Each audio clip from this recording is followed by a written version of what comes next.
Boring? Ano kaya pwedeng gawin? Ay, teka. What if gumawa ako ng survival series ko? Kaya ngayon, samahan niyo ako dito mag-explore.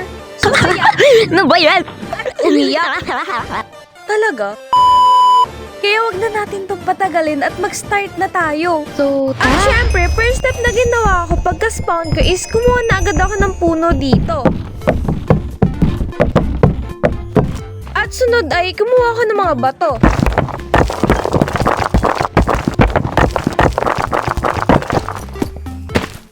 Pagkatapos nun, in-upgrade ko na yung tools ko into stone. At pagkatapos nun, kumuha na ako ng mga pagkain ko.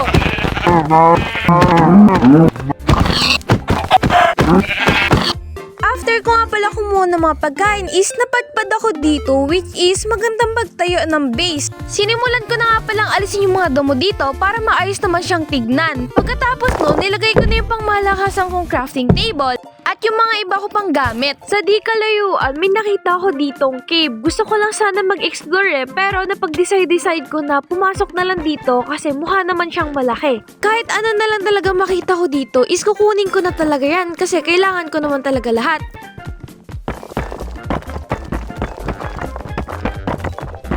Pagkababa ko nga pala dito is may nakita ko ditong nagtatantrums na ewan, problema mo ha? At ayun, nag-teleport ako, hindi ko alam kung bakit. Ang masasabi ko lang, malakas ako kaya ganun. Sa part na to is inaayos ko yung setting ko at hindi ko na malaya na na-end ko pala yung video ko. Kaya ayun, the whole time na kumuha ko ng mga iron, ng mga materials ko, is hindi pala ako naka-record. Kaya pagpasensyahan nyo na ako guys, pero na-record ko naman yung pagluto ko ng iron, kaya okay na yun, diba?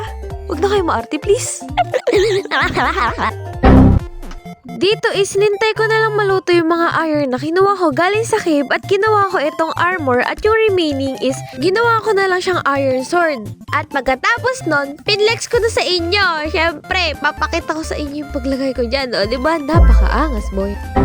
Medyo nag-platform nga pala ako dito kasi napag-decide ko na gagawa ako ng wheat farm. Dito naman is hinuho lang tong mga lupa na to para naman makapagtanim na tayo dito. At kinalat ko lang yung mga wheat seed dito na kinuha ko kanina doon. At naglagay nga rin pala ako dito ng mga kaemehan para naman hindi boring yung base ko, 'di ba? At buong day 8 is kumuha lang ako na kumuha dito ng mga woods kasi kakailanganin ko siya. Hindi ko alam kung saan pero kakailanganin ko talaga siya.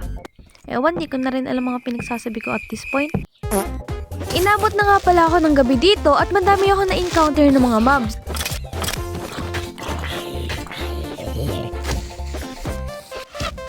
Nung wala na ako nakikitang mobs na malapit sa akin is nagbalak na ako matulog dito. Grabe, nakakapagod naman tong day 8 na to, daming nangyari.